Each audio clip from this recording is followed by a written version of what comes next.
सर्वप्रथम मी आपणा सर्वांना या दिवाळीच्या मनपूर्वक शुभेच्छा देतो.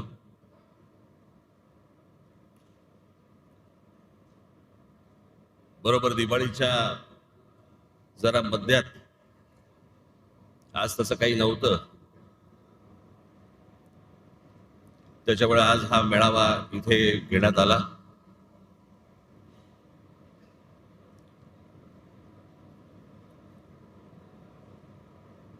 हा जरा तातडीचा मेळावा, हा तुम्हाला सर्वांना बोलून घेण्याचा कारण, अरे आवाज मागचा बंद होईल का रे? माझं मलाच ऐकू येतंय. मागचा काय स्पीकर वगैरे बंद करता येईल का? हा, मागचा करते कोण आहे इकडे? केला? तुम्हाला येतं ना ऐकू?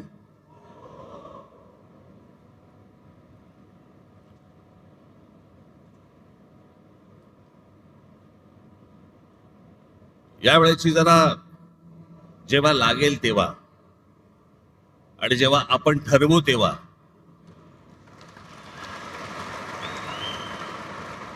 निवडणूक लागेल. ज्या प्रकारचा सगळा गोंधळ सुरू आहे मतदार याद्यांमध्ये, हा आत्ताचा नाहीये, हा गेल्या काही वर्षांचा आहे. तुम्हाला आठवत असेल तर 2016-17ला मी याच्याच विरोधात आवाज उठवला होता. या वोटिंग मशीन आणि मतदार याद्या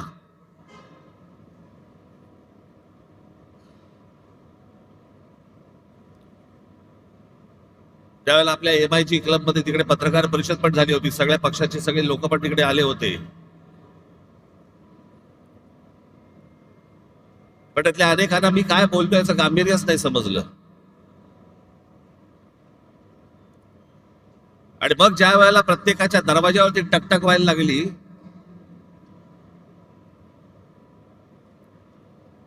त्यावेळेला कळून चुकलं की काय प्रकार सुरू आहेत ते निवडणुकीचे.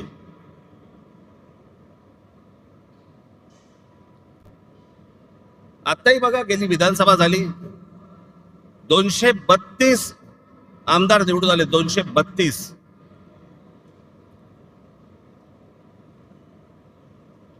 232 आमदार. एवढे प्रचंड यश मिळाल्यानंतर देखील महाराष्ट्रामध्ये सन्नाटा होता. कुठे विजय मिरवणुका नाहीत,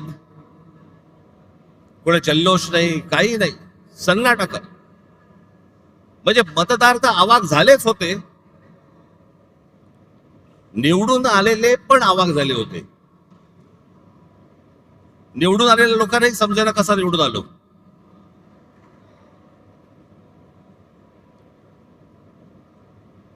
आणि मग सगळ्यांनाच कळलं की कशा प्रकारच्या निवडणुका चालल्यात या देशामध्ये, कशा प्रकारचे विजय प्राप्त होत आहेत, कशा प्रकारचं यश मिळत आहे. अनेक लोक म्हणतात की राज ठाकरेंच्या सभेला गर्दी होते पण ते मतामध्ये येत नाही. हे असं केलं तर कसं येईल ते मतामध्ये? आणि तेच चालू आहे. राज्यांमधले जे स्थानिक पक्ष आहेत त्यांना संपवणे, त्यांना मिटवून टाकणे आणि अशा मतदार याद्या तयार करायच्या, सगळी माणसं घुसवायची. मला तर आता कळलंय, अगदी खात्रीलायकरित्या समजलेली गोष्ट तुम्हाला सांगतो की आत्ताच्या या होणाऱ्या निवडणुकांना त्यांनी 1 जुलैला यादी बंद करून टाकली. त्याच्या अगोदर काही काम, म्हणजे विधानसभेला तर होतेच भरलेले, त्याच्यानंतर जवळपास 96 लाख खोटे मतदार महाराष्ट्राच्या यादीत भरलेत. मुंबईमध्ये असेच 8-8.5 लाख, 10 लाख, ठाण्यामध्ये असेच 8-8.5 लाख, पुण्यामध्ये भरलेत, नाशिकमध्ये भरले, प्रत्येक शहरांमध्ये, प्रत्येक गावागावामध्ये भरलेले आहेत.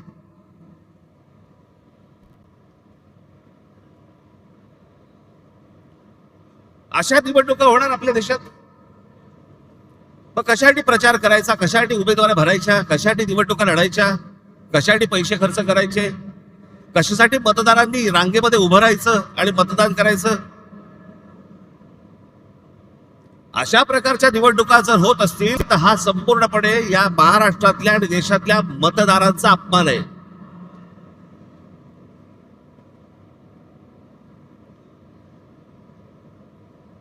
तुम्ही मत द्या नाही तर नका देऊ.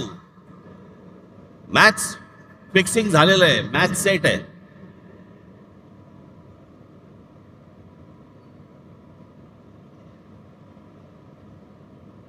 अशा महाराष्ट्रामध्ये निवडणुका होणार? हे कोणत्या प्रकारचं षडयंत्र, ही कोणत्या प्रकारची लोकशाही आहे? आणि नंतर सांगायचं नाही नाही ह्यांचा एकही आमदार निवडून नाही आला, ह्यांचा एकही खासदार निवडून नाही आला. अरे येईल कसा?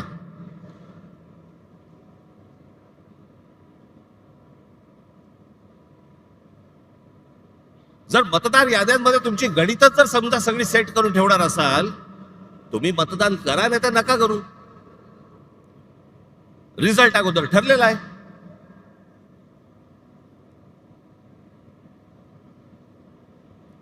आणि आम्ही जे निवडणूक आयोगावरती बोलतोय, निवडणूक आयोगाला ह्या याद्या सुधारा म्हणून सांगतोय, मला समजत नाही सत्ताधारी पक्षाचे लोक का चिडतायत. लागतंय ना कुठेतरी.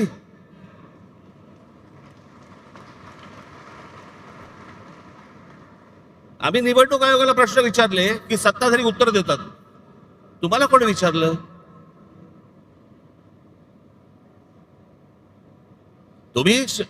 तुम्हाला वाटतंय, तुम्हाला राग येतोय कारण शेण खाऊन ठेवलंय. सगळ्यांना माहितीये, महाराष्ट्रातल्या अगदी गल्ली गल्लीमध्ये सगळ्यांना माहितीये की ही सत्ता कशी आली, ती कशा प्रकारची सत्ता आणली जात आहेत, कशा प्रकारचं राजकारण सुरू आहे.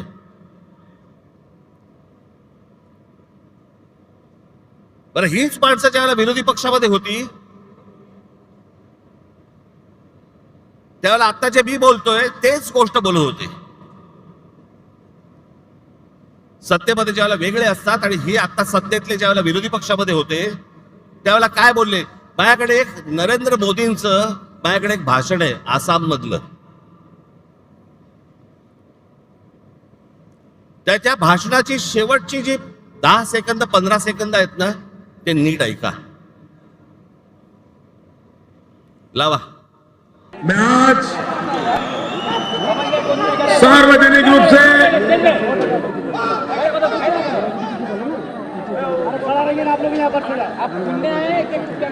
मैं आज आसनसोल की सभा में सार्वजनिक रूप से भारत के इलेक्शन कमीशन को गंभीर शिकायत कर रहा हूं. और मैं चाहूंगा अगर इलेक्शन कमीशन एक एम्पायर के नाते निष्पक्ष भाव से आने वाले 2 दौर के चुनाव कराने की हिम्मत रखता है तो मेरी बात को इलेक्शन कमीशन ध्यान से सुने. यहां भी इलेक्शन कमीशन के जो प्रतिनिधि होंगे, जो मेरा भाषण टाइप करते होंगे, उनसे भी मेरा आग्रह है कि तुरंत मेरा भाषण इलेक्शन कमीशन को पहुंचाया जाए. इलेक्शन कमीशन अगर गुजरात में शांति से चुनाव होता है वो कोई इलेक्शन कमीशन की क्रेडिट में नहीं जाता है. अगर महाराष्ट्र में गुजरात शांति से चुनाव होता है क्रेडिट इलेक्शन कमीशन को नहीं जाती है. अगर शांति से चुनाव पूर्वी उत्तर प्रदेश में होते हैं, बिहार में होते हैं, बंगाल में होते हैं, कोई रिगिंग नहीं होता, कोई शिकायत नहीं होती, कोई हिंसा नहीं होती, तभी क्रेडिट इलेक्शन कमीशन को जाता है. और मैं गंभीर आरोप लगा रहा हूं, आप इन इलाकों के इलेक्शन में रिगिंग रोकने में विफल गए हैं, हिंसा रोकने में विफल गए हो, झूठे मुकदमे हमारे बाबुल पे लगाए जा रहे हैं. इलेक्शन कमीशन का काम है नागरिकों को प्रोटेक्ट करना. अपनी जिम्मेवारी को सही ढंग से निभाए, इसके लिए मैं आग्रह करता हूं। मैंने उत्तर प्रदेश में भी कहा था, कुछ सीटों के मैंने नाम कहे थे और मैंने कहा था वहां लूट चलने वाली है और इलेक्शन कमीशन कुछ नहीं कर पाया। आज मैं दोबारा कह रहा हूं, इन इलाकों में, बंगाल में, बिहार में, पूर्वी उत्तर प्रदेश में यही होने वाला है। क्या इलेक्शन की जिम्मेवारी नहीं है कि शांतिपूर्ण चुनाव हो, रिगिंग ना हो, मारकाट ना हो? इतना सारा खर्चा हो रहा है, पूरा देश का मशीन आपके हाथ में है, प्रधानमंत्री से भी आपके पास इतने ज्यादा हक है, तो आप करते क्यों नहीं हो? क्या इरादा है आपका?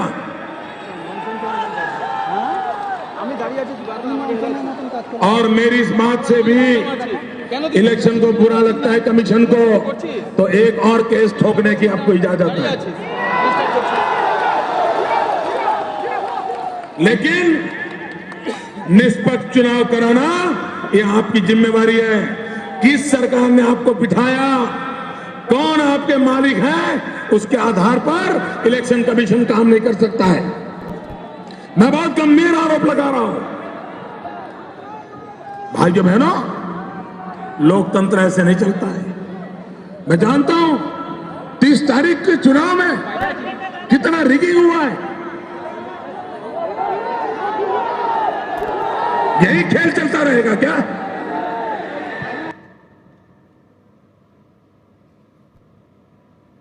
मी काय वेगळं बोलतोय? त्यावेळेला ते गुजरातचे मुख्यमंत्री होते, त्यावेळेस त्यांचं भाषण आहे. आज ते स्वतः पंतप्रधान आहेत. आम्ही काय वेगळं बोलतोय? की सत्ताधाऱ्यांचे, या निवडणूक आयोगाला आम्ही पण तेच सांगतोय, तुम्ही सत्ताधाऱ्यांचे गुलाम नाही आहात.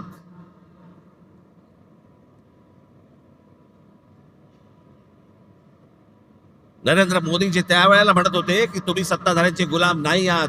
आम्ही आज तेच म्हणतोय.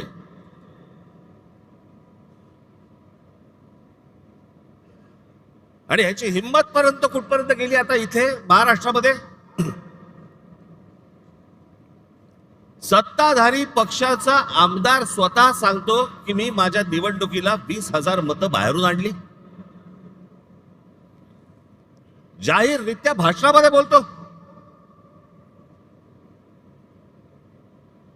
पैठणचे आमदार आहेत भुमरे म्हणून, त्या दिवशी त्यांनी भाषण केलं, त्या भाषणामध्ये त्यांनी सांगितलं. मग शिंदेने त्याला काहीतरी डोळा मारला का काहीतरी केलं की दाढीवरनं हात फिरवला. मग लगेच तो बोलला नाही, जे बाहेर गेले होते, स्थलांतरित होते, त्यांना मी आणलं. बघा, तुम्ही तुमचंच बघा. पैठणचे आमदार विलास बापू भुमरे यांनी भाषणामध्ये बोलताना त्यांनी विधानसभा निवडणुकीत 20,000 मतदार हे बाहेरून आणले असं सांगितलं. मात्र शिंदे यांनी इशारा करताच विलास भुमरेंनी सारवासारव केली. मतदान बाहेरून आणलं म्हणजेच स्थलांतरित मतदार होते, त्यांना मतदान करण्यासाठी विधानसभेच्या वेळी आणलं असा खुलासा किंवा सारवासारव त्यांनी केली. त्यानंतर सभागृहामध्ये एकच हशा पिकला.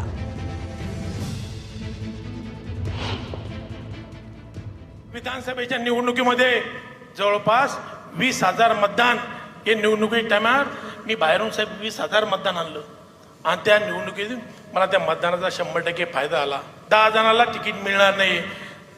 सर्वजण त्या पदाचे उमेदवाराचे कॅपेबल असतात. बाहेर होतो त्यांना.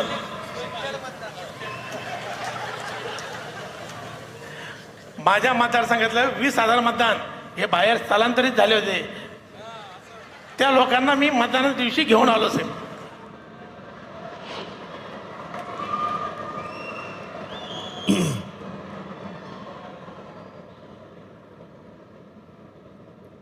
बेधडक सत्ताधारी पक्षातले आमदार तुमच्या नाकावर टेचून बोलतायत.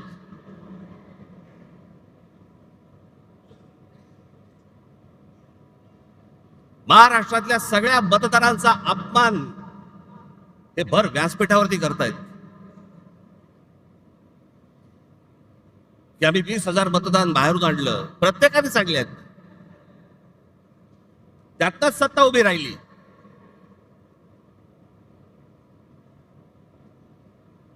ही त्यांचीच माणसं बोलतायत.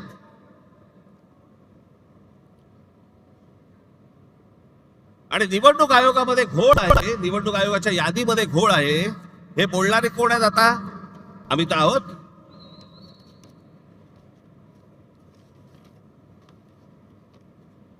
मी अजून 3 व्हिडिओ आणलेत.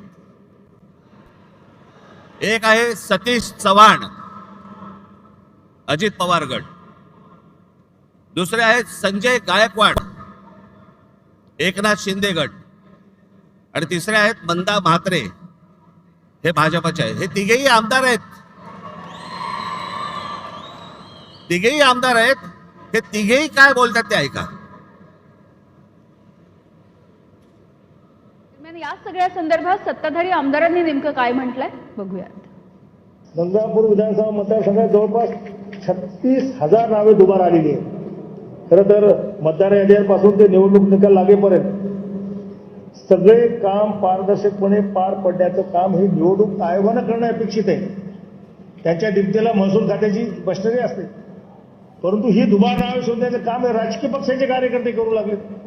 विशेषतः रांजणगाव शेणकुंडी सारख्या वसाहतीमध्ये मोठ्या संख्येने मतदानाची दुबार नावे आहेत. मयत झालेल्या एक प्रसिद्ध व्यक्ती आहे, माजी पंचायत समिती सदस्य गंगापूर, मयत होऊन 13 वर्षे झाले. नाव आहे लोकरे रघुनाथ रखमाजी. अजूनही नाव मतदार यादीत आहे. असे हजारो मयतांची नावं या मतदार यादीत आहेत. बघा, मी बुलढाण्यामध्ये जवळपास कलेक्टर साहेबांना 4,000 डबलची नावं ही बोगस असल्याचं आम्ही कळवलेलं आहे, लेखी कळवलं आहे. काल महाराष्ट्र राज्याचे निवडणूक आयोग दिनेश वाघवले साहेबांना मी फोन केला. ही अशा प्रकारची बोगस नावं आहे आणि काही 30-30 वर्षापासूनचे लोक इथे राहून गेलेत, अधिकारी राहून गेलेत. त्यांची देखील नावं तशीच आहेत आणि मृत्यू झालेले देखील. हा आकडा जिल्ह्यात जर विचार केला तर लाखापेक्षा अधिक हा आकडा आहे. आणि निवडणूक आयोग म्हणतो नाव काढू नका. अरे ही जी डबल नावं तुम्ही काय काढत नाही? असा कोणता या भारताचा कायदा आहे, कोणतं संविधान असतं की अशी बोगस नावं तुम्ही कायम ठेवतात? मृत्यू पावलेल्यांची नावं तुम्ही टाकत नाही. 25 जुलैला तुम्ही सांगितलं की नाव काढू पण नका पण टाकू नका. कालपर्यंत जे मुलं तरुण झाले, वयात आले, ज्यांना मतदानाचा अधिकार प्राप्त झाला, तुम्ही त्यांचा अधिकार हिसकून घेत नाहीये का? गेले 15-20 वर्ष जवळजवळ मी सातत्याने ही दुबार नावं असतील किंवा बोगस नावं असतील यासाठी मी कलेक्टर असतील, निवडणूक अधिकारी असतील यांच्याकडे प्रयत्न करत. ही ठराविक लोक असतात, ही पैसे घेऊन नोंदणी तर करतात आणि लोक इकडनं तिकडनं गावाकडनं आणून सकाळ सकाळ ते मतदान करूनही ते जातात. त्यामुळे उमेदवाराला त्याचा फटका बसू शकतो. हे सत्ताधारी पक्षाचे आमदार आहेत बरं का. आणि सत्ताधारी पक्षाचे आमदार असून देखील हे सांगतायत की बोगस मतदार भरलेले आहेत याद्यांमध्ये.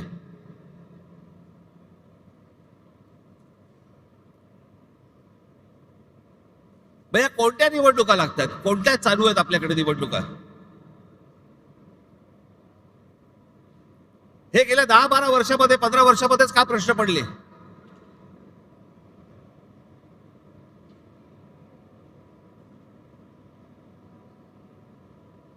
जी लोक आपले भाबडेपणाने मतदान करतायत, सकाळपासून उन्हातानामध्ये रांगेमध्ये उभे राहत आहेत, त्यांच्या मताला जर काही किंमत नसेल आणि अशाच प्रकारे जर समजा तुम्हाला आकडेवारी जुळवून जर समजा सत्ता मिळवायची असेल, कशासाठी निवडणुका करायच्यात?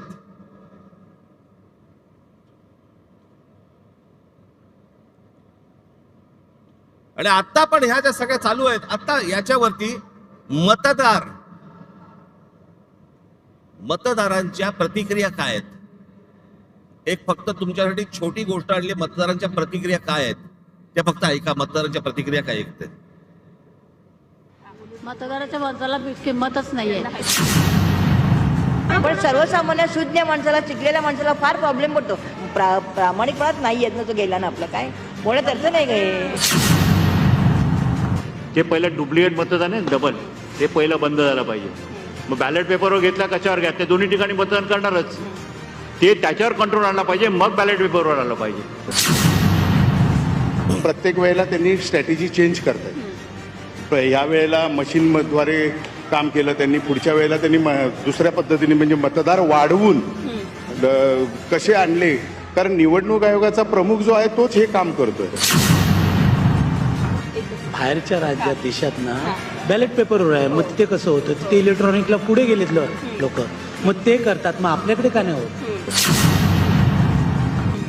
म्हणजे तुमचं एका घरामध्ये 36 18 मतं कुठून येतात? ते बॅलेट पेपरवर घ्या ना, व्यवस्थित होईल ना. बॅलेट पेपरवर घेतल्यानंतर कसं आहे, थोडक्यात ते पारदर्शकता निवडणुका होतील असं मला वाटतं. आणि ती विरोधकाची मागणी अगदी योग्यच आहे आणि जनतेने मतदारांनी पण त्या विरोधकांना साथ दिली पाहिजे असं मला वाटतं. ईव्हीएमचा लोकांवरचा विश्वास राहिलेला नाही.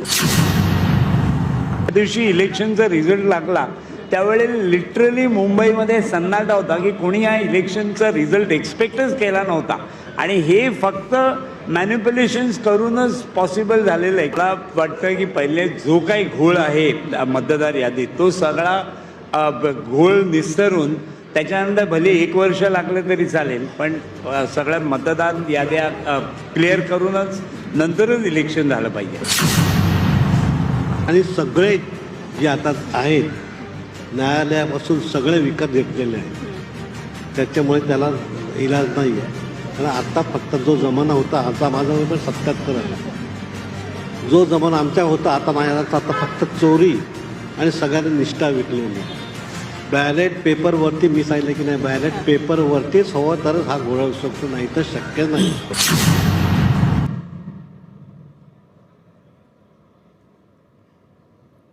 या मतदारांच्या प्रतिक्रिया आहेत. हे सगळं कशासाठी सुरू आहे? केंद्रातही आम्हीच पाहिजे, राज्यातही आम्हीच पाहिजे, महानगरपालिकेतही आम्हीच पाहिजे, जिल्हा परिषदमध्ये आम्हीच पाहिजे. हा संपूर्ण महाराष्ट्र, ही महाराष्ट्रामधली सगळी शहरं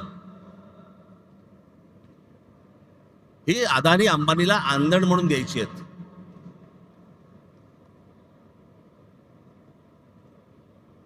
मी मागे तुम्हाला सांगितलं होतं, त्या आपल्या मीरा भाईंदरच्या माझ्या सभेमध्ये मी सांगितलं होतं की काय चालू आहे आता ह्यांचं.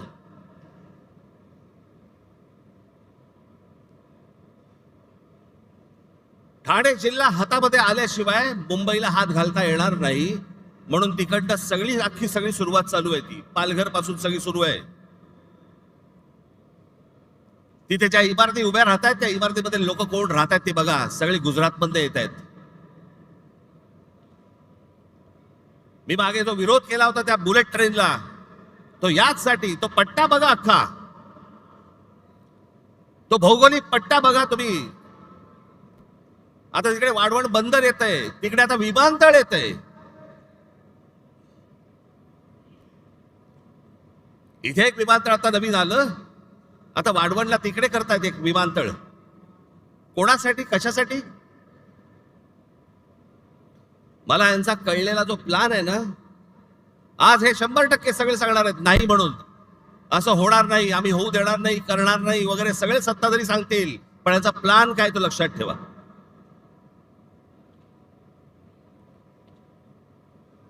आता जे नवीन विमानतळ केलंय,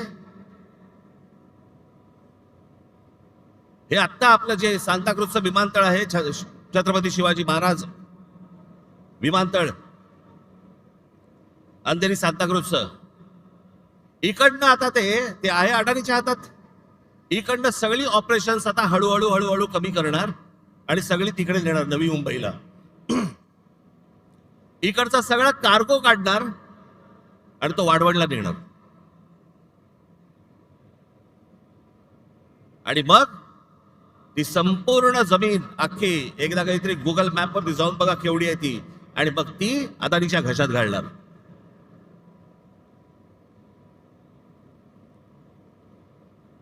जेवढा जेवढा म्हणून तुमचं अस्तित्व आहे सगळं हे मिटवायला येत आहेत. भारतीय जनता पक्षाला जे मतदान करणारे जे लोक आहेत ना, मराठी सगळे लोक, मला त्यांनाही सांगायचं आहे,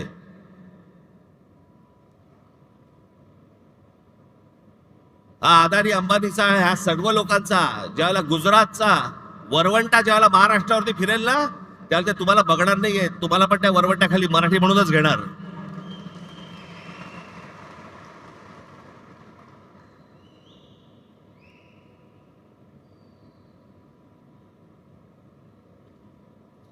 सगळ्या गोष्टींमध्ये अडाणी. शस्त्र बनवायचे अडाणी, बीज बनवायचे अडाणी, टनेल बनवायचंय अडाणी, रस्ता बनवायचा आहे अडाणी, सगळं अडाणी. आता तिकडे ठाण्यामधली एक जागा आहे, हे संपूर्ण हे तुमचं संजय गांधी राष्ट्रीय उद्यान, नॅशनल पार्क. या नॅशनल पार्क मधली एक जागा बघितली, तिकडे आता जंगल तोडणार. आतलं हा सगळा भाग येतो तो ठाणे जिल्ह्यामध्ये येतो आणि तिकडे अडाणीला पॉवर प्रोजेक्ट काढायचा आहे. त्याच्यामध्ये तिकडचे सगळे आता आदिवासी बिदिवासी सगळे जे लोक आहेत त्यांना हटवणार, तिकडे जंगल तोड करणार आणि पॉवर प्रोजेक्ट टाकणार.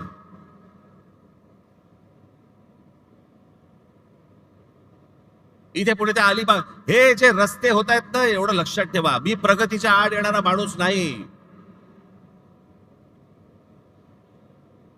पण मुंबईमध्ये, ठाण्यामध्ये, महाराष्ट्रामध्ये होणारी प्रगती ही जर मराठी माणसाच्या थडग्यावरती होणार असेल, मी खपवून घेणार नाही. तुम्हाला वाटत असेल की हे सगळे रस्ते जे बांधले जात आहेत, सिलिंग पासून ते अटल सेतू पासून सगळ्या गोष्टी तुमच्यासाठी नाही येते. हे जे सगळे जमिनी घेत सुटलेत ना उद्योगपती, त्यांच्यासाठीचे रस्ते आहेत ते.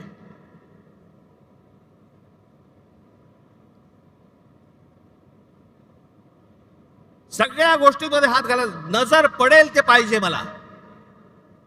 जिथे नजर पडेल हे मला पाहिजे, हे मला पाहिजे, हे मला पाहिजे. आणि आमच्याकडे कुंपणच शेत खात आहे. आमचीच मराठी माणसं यांना जमिनी मिळवून देत आहेत.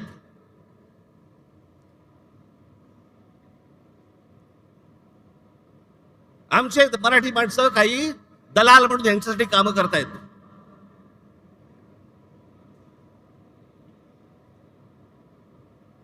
केंद्र तर आहेच हातामध्ये, राज्य तर आहेच हातामध्ये. उद्या जिल्हा परिषदा आणि महानगरपालिका जर समजा हातामध्ये आल्या, रानच मोकळं.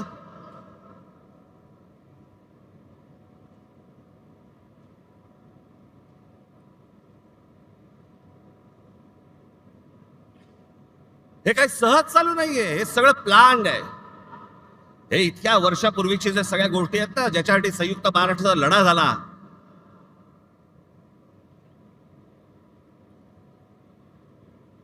ही गुजरातला मुंबई हवी होती आणि महाराष्ट्राला मुंबई देऊ नका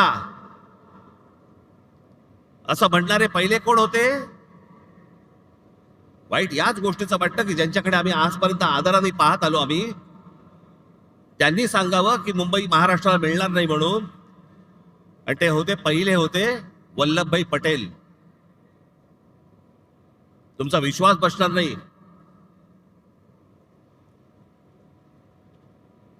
आचार्य यात्रांची पुस्तकं वाचा, मग तुम्हाला समजेल, सगळ्या गोष्टी समजतील. इतिहाला पहिला विरोध कोणी केला होता?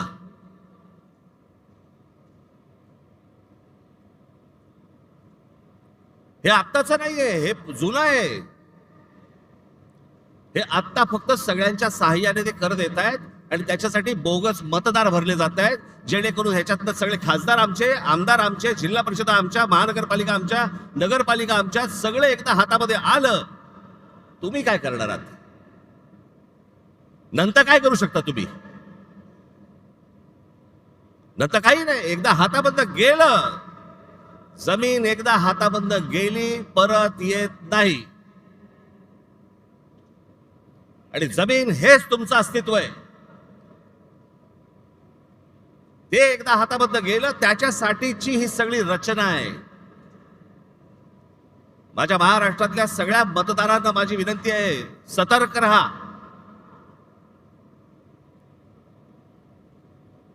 आणि म्हणून मी तुम्हाला आज सर्व यादी प्रमुखांना इथे जे मी बोलवलंय, सगळ्या गोष्टी टप्प्याटप्प्याने होणार, बरोबर होणार.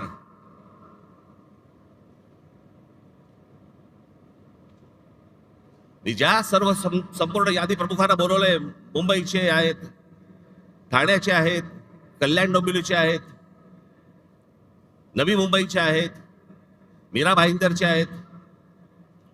घराघरामध्ये जा. माझी मतदारांनाही माझी विनंती आहे, की आमचे लोक ज्यावेळेला येतील, इतर सहयोगी पक्षांचे पण लोक ज्यावेळेला येतील, त्यांना सहकार्य करा. एका घरामध्ये 800 माणसं भरली जात आहेत, नावं दिली जात आहेत. 700 माणसं, 800 माणसं, 1000 माणसं, 500 माणसं जे मतदार नाही आहेत. पण अशी सगळी खोटी नावं भरून हे निवडणुकांना सामोरं जायचं म्हणतायत.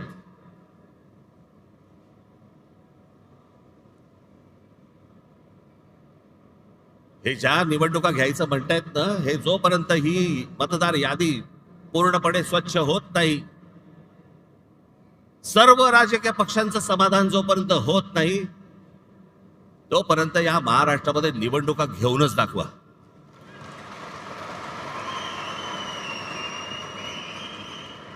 त्या महाराष्ट्रातल्या निवडणुका शांततेने पार पाडायच्या असतील, पहिली ती मतदार यादी स्वच्छ करा. जो मतदार आहे त्याचा आदर करा. जो खरा मतदार आहे त्याला मतदान करू द्यात. कोण सत्तेवरती येईल आणि कोण पराभूत होईल याच्याशी मला कर्तव्य नाही, पण जे मतदान होईल ते खरं होईल या दृष्टिकोनात निवडणुका झाल्या पाहिजेत.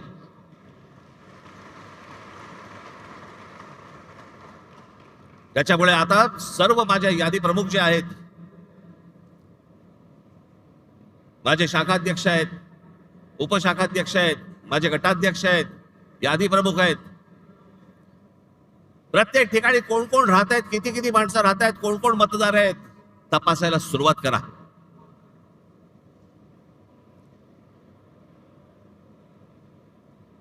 हे जे या लोकांनी शेण खाऊन ठेवलं ना, सगळ्या गोष्टी बाहेर येतील, बरोबर बाहेर येतील. येतातच आहेत, सगळेजण आणतातच आहेत.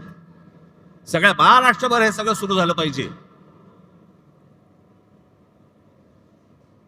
आणि फक्त आपल्याच पक्षासाठी नाही म्हणत मी, इतर पक्षांनी देखील प्रत्येक घराघरामध्ये गेलं पाहिजे, तपासलं पाहिजे. आणि निवडणूक आयोगाला आमचं सांगणं आहे की हे जोपर्यंत स्वच्छ होत नाही तोपर्यंत निवडणुका तुम्ही घेऊ नका. महाराष्ट्रामध्ये निवडणुका घेऊ नका. आधीच 5 वर्ष झाली आहेत त्या सगळ्या निवडणुका होऊन. अजून 1 वर्ष गेलं तरी चालेल, पण निवडणुका त्याच्याशिवाय होता कामा नाहीत या महाराष्ट्रात. ह्याची जी सगळी घाई सुरू आहे ना, ती घाई याच्यासाठी सुरू आहे, कारण ह्यांनी सगळं जमवलेलं आहे गणित.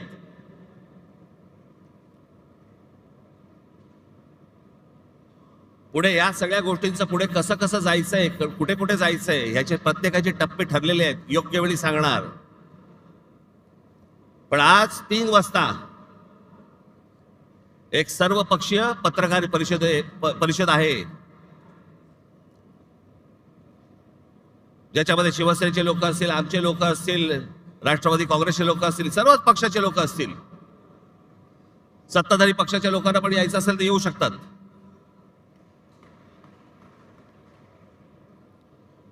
आणि पुढचा कार्यक्रम काय आहे हे आज 3 वाजता तुम्हाला सांगण्यात येईल. त्याची प्रतीक्षा करा आणि तयारीला लागा.